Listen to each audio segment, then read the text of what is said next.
Wake up, in case you weren't.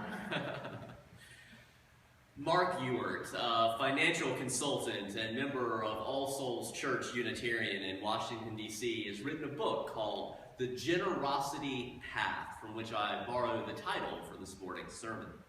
I'll not make you do the opening activity that Mark recommends for small groups seeking to explore the generosity path, but I will describe it to you and invite you to imagine what it might feel like if we were in a small group experiencing this activity instead of kind of a spread out large group. Mark recommends that you take out your wallet or whatever you use to carry around cash or charge cards and pass it to the person on your left. Hold that for a few moments and then pass that to the left so that then your wallet or your purse is 2 steps removed from you.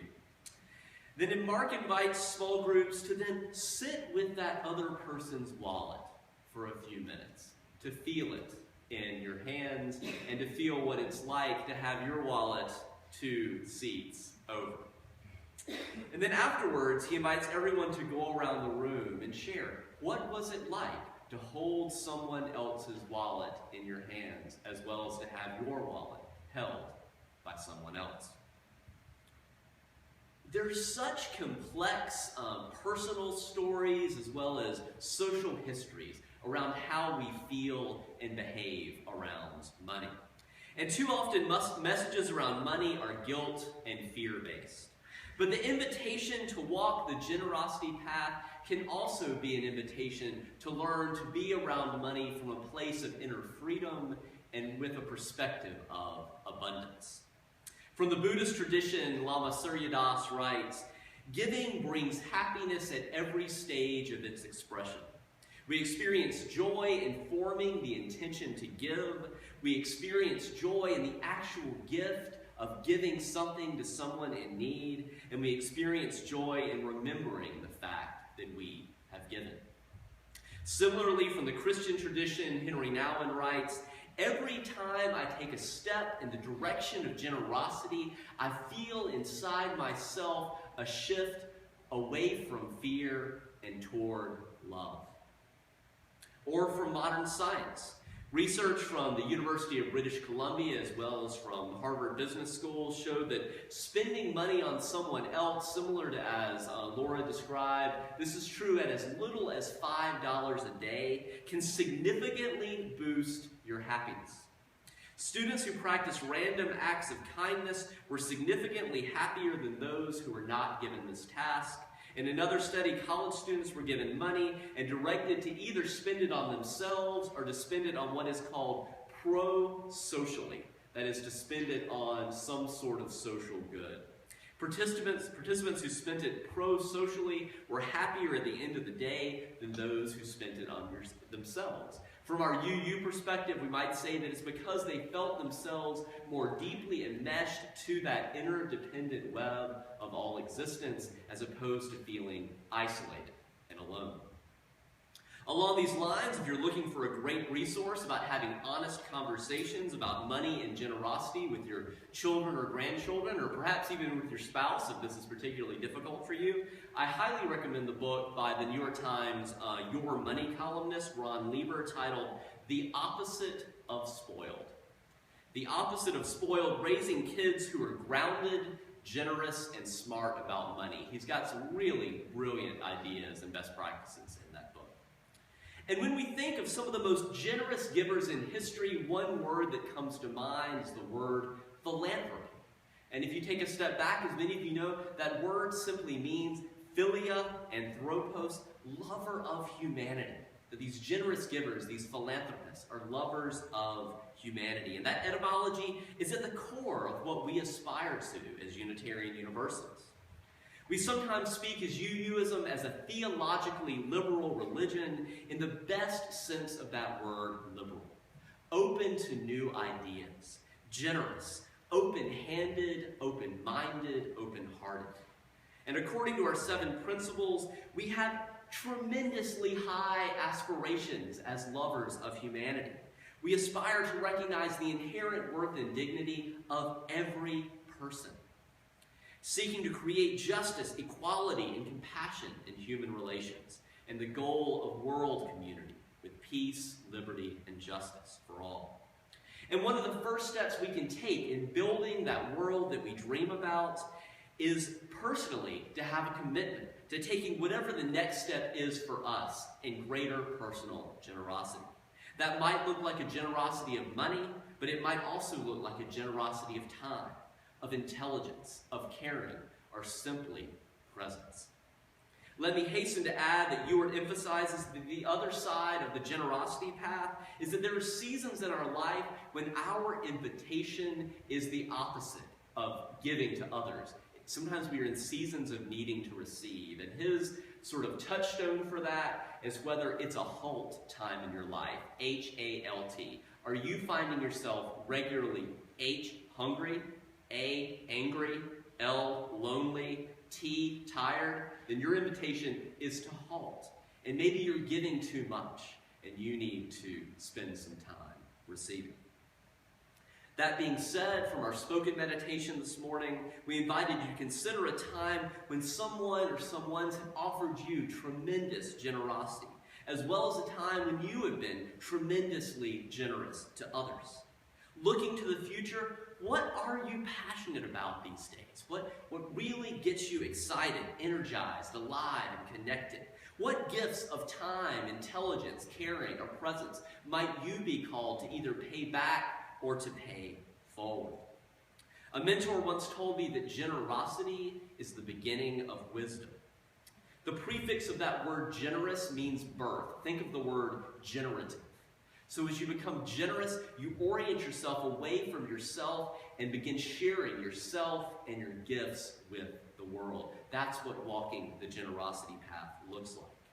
And if communities like UUCF have fed you, comforted you, and stood in solidarity with you in times of injustice, the invitation is to give generously out of whatever you have, so that we together, collectively, continue to do more for others.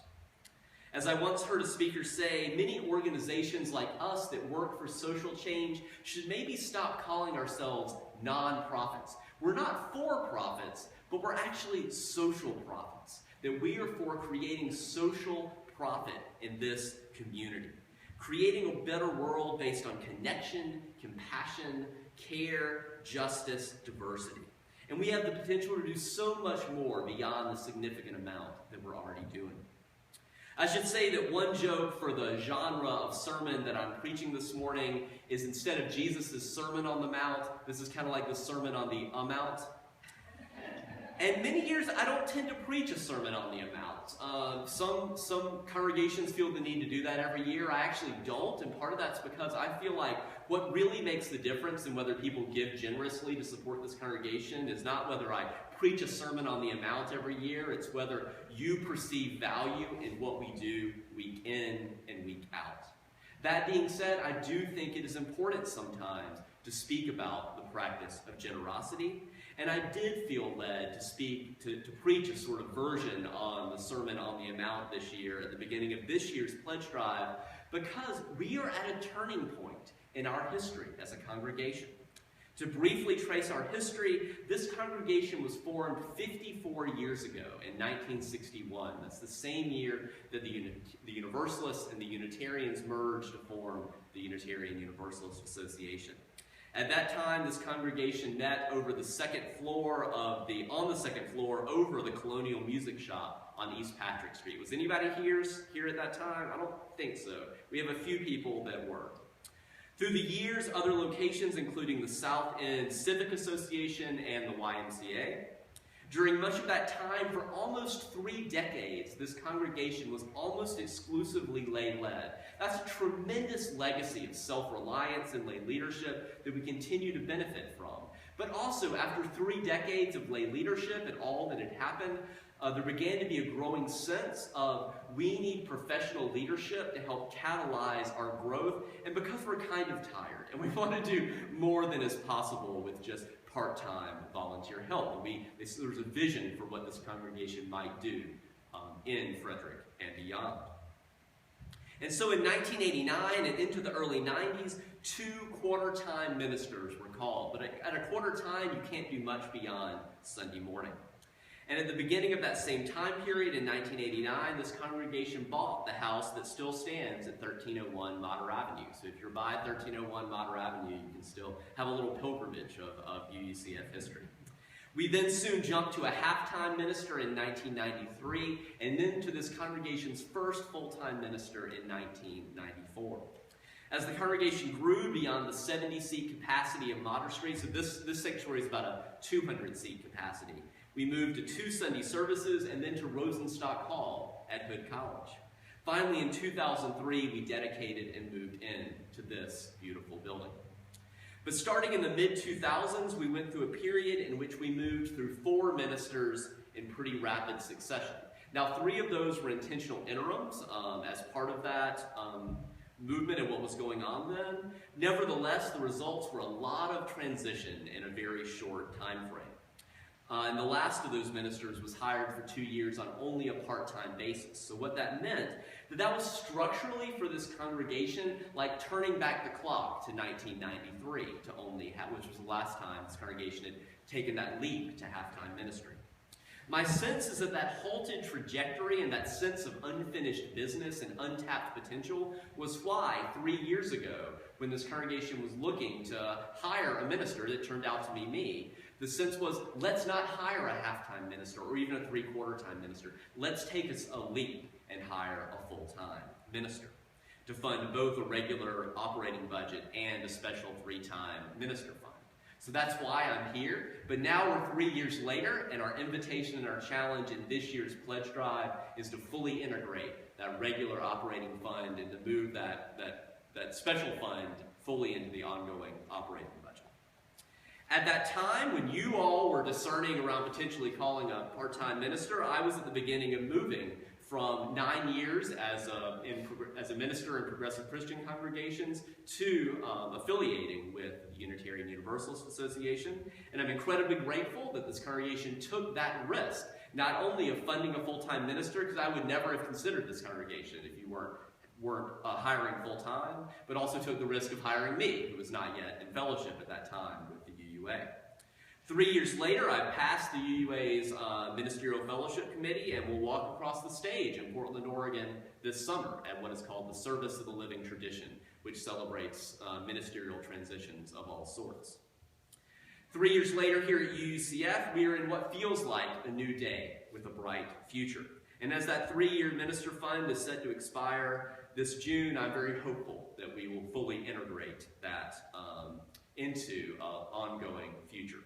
And as I told the search committee at the time, I plan to be here 7 to 10 years. That continues to be the case. I'm open to be here longer. I just can't see farther than a decade into the future. Though I will say, 3 years in, 7 years is starting to feel pretty soon. So I don't think that will be the case, but I'm not planning to go anywhere. Looking at the long arc of UUCF's history from the vantage point of my 3rd year as your minister, it feels like we're back on the right track as a congregation, and the trajectory on which we are headed is incredibly exciting, as is the work we've been doing. And that bright future, though, is about so much more than what I bring to this congregation. It's about the collaborative ministry that we share, of religious education, of music, worship, fellowship, social and environmental justice initiatives, and so much more. As we grow from what is called a pastoral-sized congregation, which is 50 to 150 in worship, to what is called a program-sized congregation, which is 225 plus in worship. In between is what's called an awkward-sized congregation, which is what you want to get through that as quickly as possible. And that's part of why we went ahead and moved to 2 services, is to try to do all we can to go ahead and move to a program-sized congregation. But as we do that and move to a program from pastoral to program size, I'm increasingly aware and grateful that there is so much that happens here to which I have little to no direct influence in. And that's as it should be as we go from pastoral-centered to program-centered. So as we look to our next 3 years here at UUCF and beyond, I invite you to consider your responses to what author Peter Block calls powerful questions. What gifts What gifts of time, intelligence, money, caring, or presence do you hold that you are willing to bring to this congregation? If there are gifts that you want to bring that you haven't been able to integrate yet, I invite you to email me, call me. Let's find a time to meet in my office and talk about the ways you might become more involved here. What commitment do you bring to this congregation? How valuable do you want your involvement with this congregation to be? How valuable an experience do you want your time here to be? I'll conclude with the following words adapted from a congregational pledge that invites us to reflect on how each one of us contributes to what this beloved community is and to what it might be. My congregation is composed of people like me. How else could it be? It's who we are. That's who we are. I help make it what it is. It will be friendly if I'm friendly. It will be kind, forgiving, and welcoming if I am. Its seats will be filled if I help fill them. It will do great work if I work. It will make generous gifts to many causes if I am a generous giver. It will bring others into its worship if I invite them and bring them. It will be a congregation of loyalty and love, of fearlessness and faith, of compassion, charity, and mercy, if I, who make it what it is, am filled with these things. Therefore, I dedicate myself to the task of being the things that I want my spiritual home to be. I'm grateful to be on this journey with all of you, and I look forward to continuing with you on the generosity path. The path of generosity of heart, of generosity of mind, generosity of wealth, and generosity of spirit. May we be known as a crazy, generous congregation. May it be so, and blessed be.